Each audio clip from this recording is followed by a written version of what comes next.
Hey YouTube and Trekkies alike, this is Jay coming to you from 21st Century Reviews, bringing you another review for issue number 4 of Star Trek The Official Starships Collection by Eaglemoss, the Starfleet vessel Enterprise, registration number NX01, seen on the TV series Star Trek Enterprise, commanded by Jonathan Archer, launched in 2151.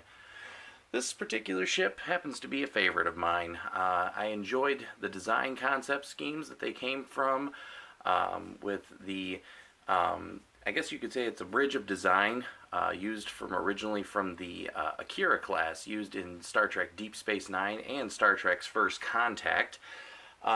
These design concepts were kind of cool because they used a recycled version of something we'd already seen. But to be fair, it really makes for an interesting starship design. They kept true to design forums from the original Star Trek series with a little bit of a twinge of something to make it a little bit different. They definitely made it look a little bit more rough. You can't really tell from the video just because the lighting is pretty bright, but they kind of went from having a smooth white surface of their ship with no Aztecing of any kind to kind of a more rough appearance to it and everything. The deflector on the very front of the saucer section, which is located right here, is just one example. It's a really simple design. Looks really, just functional is the best way to describe it. Same thing with the nacelle housings. About the only thing I might have changed on the initial launching of this ship would have been to have made the pylons not swept back. And we'll kind of rotate to kind of show that. It's a cool design. It makes it very aerodynamic looking, makes it very functional looking, and everything makes it kind of look, like I said, aerodynamic. But I probably would have went with the standard straight out pylons, just because the ships that are supposedly in their future designs have the straight out design until they went to the movie styles with the refit of the Constitution class. But I mean, otherwise, this ship is really awesome. Like I said, real simplistic design. You get into the design specifications of it and everything. When it first came out, I mean, it didn't have any phaser weapons when it first came out. They eventually implemented the use of what they called the phase cannon. Didn't even have torpedoes. It had little, I don't even remember. I think they called them like photonic torpedoes or something. And they were really slow, low-yield weapons that did basically no damage to any enemy ship.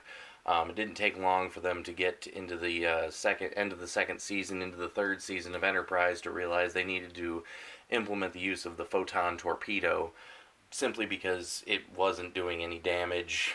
And it really was more of an embarrassment when they would launch them, because they were so slow. Enemies could literally pick them off while they were in motion. It was kind of silly.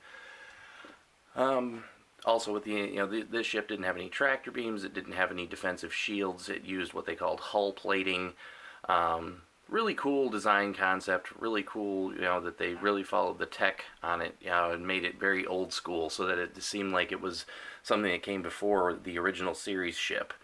But I mean, I really enjoy this design. This particular model is really, really a good adaptation of the actual on-screen elements. To be fair, I really just always enjoyed this design concept. The impulse engines on it, on the model side of it and everything, are really, really well done. Again, it's one of those where they could have done a plastic application to the backs where the impulse engines are, which is here and here. And they chose to paint, which is fine.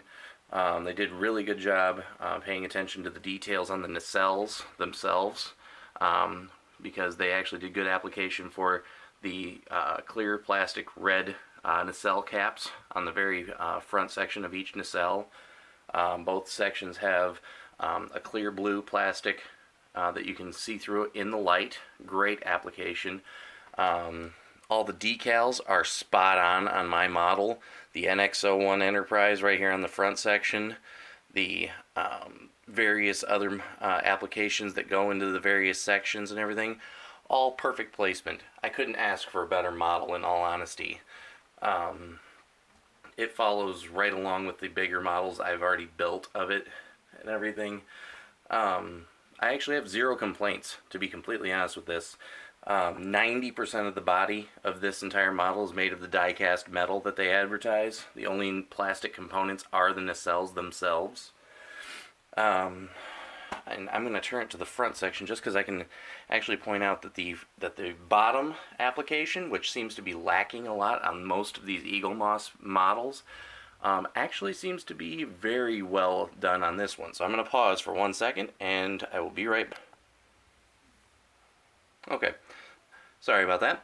Just wanted to be able to flip it over and kind of point out that the Aztecing on the bottom, along with, again, the decal placements, everything, are actually in perfect position.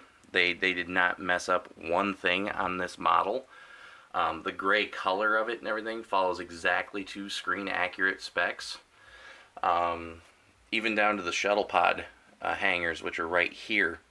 You can actually see the border edging on them and everything for where the light housings are all the way around them. Couldn't ask for better.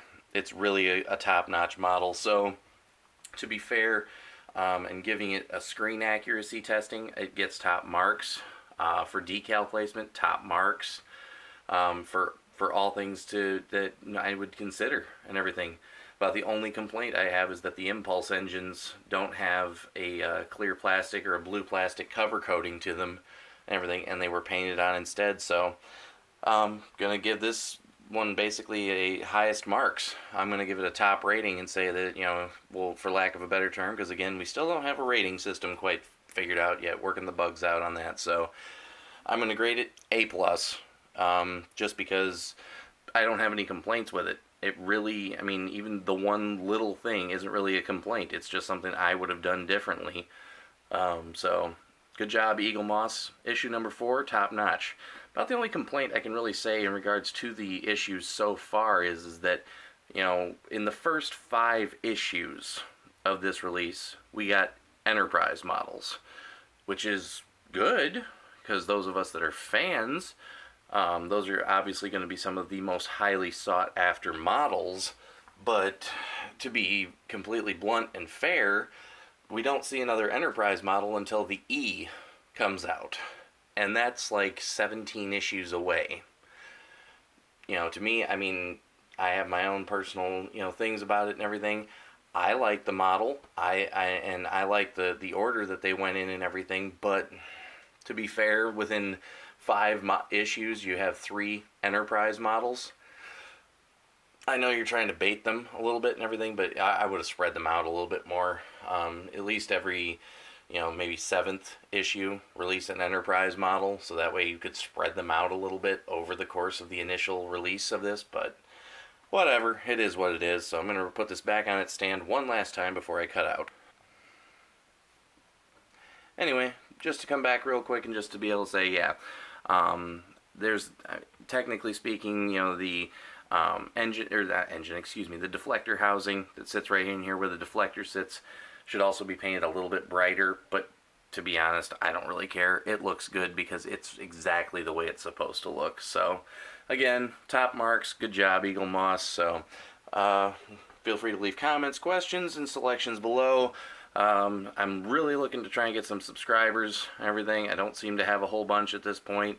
I'm really trying to build up some kind of a rapport here and everything so I can actually start getting some kind of feedback going. So if I can actually get enough subscribers going, there can be giveaways, there can be contests, we can get together, online through some forum and do like a Q&A session or whatever. So give me some questions, give me feedback, and as always, we're working on it.